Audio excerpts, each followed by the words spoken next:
telefonato io. Anche lui ti chiamalo quando tu hai a numero. Semplicemente io non voglio aggiungere niente a ciò che è stato detto in modo anche impegnato.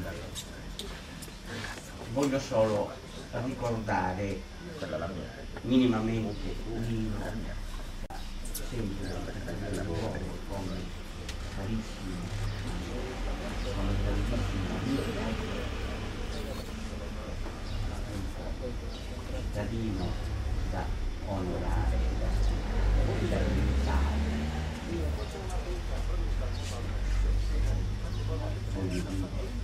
Ecco, ho una piccola parentesi. Si è detto di Nino come grande studioso. Io sinceramente, per quanto conosco Nino, devo dire che Nino non è stato uno studioso classico, non è stato il solito ragazzo, giovane, studente, uomo che si è consumato sui libri, ma che ha conosciuto il libro da sempre, è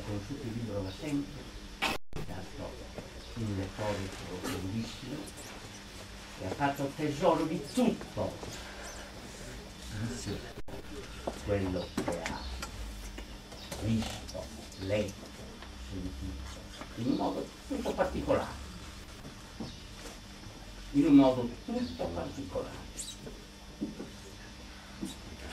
Posso raccontare un fatto, un semplicissimo fatto. Io ho avuto la fortuna o la sfortuna di avere compagni di scuola che erano stati condiscepoli di Nino al periodo in cui Nino frequentava il liceo di Oristano. E quindi non per semplice dire o per Nino, la sera, da studente come tanti altri, passeggiava in via dritta, e la stessa cosa facevano questi suoi compagni, contenti così del fatto che Nino normalmente agli esami, alle interrogazioni, fossero esse di greco, o di latino, di italiano, di matematica, appunto un voto molto elevato, e loro dicevano: ma se Carlus riporta quel voto, ma anche noi, dice a passeggiare come passeggia lui in via dritta.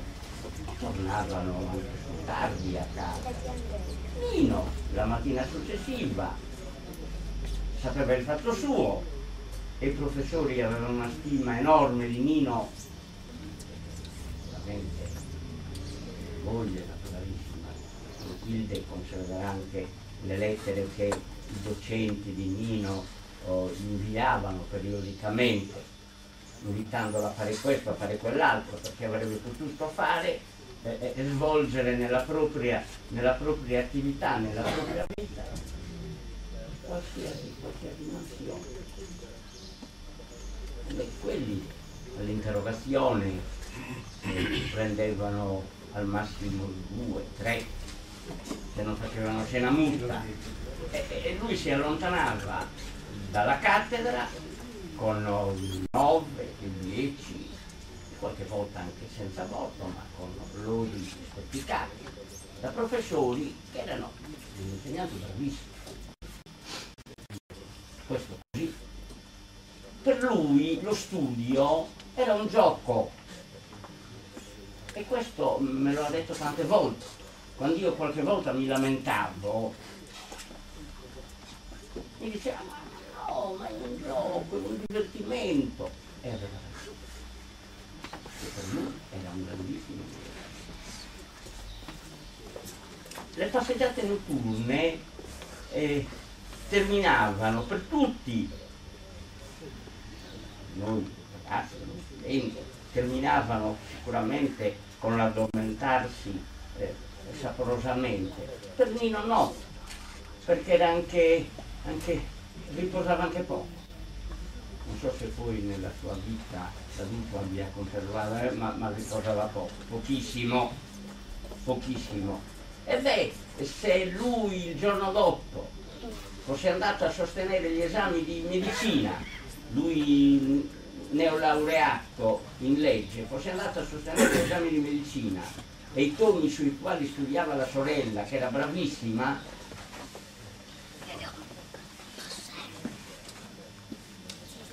fosse andato lui a fare questi esami, ma oggi avremmo avuto anche un Nino Caro laureato in medicina.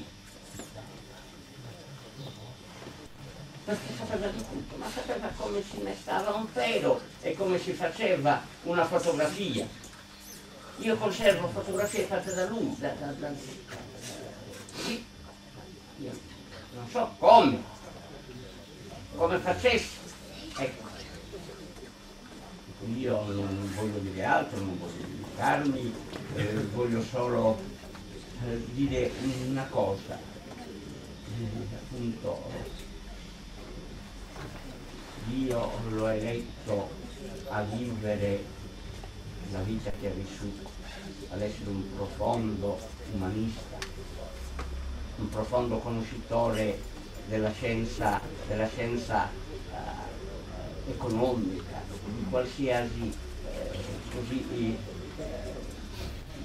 parte dello scibile umano, ma soprattutto era uno scibile umano corroborato da una profonda conoscenza del cristianesimo universale,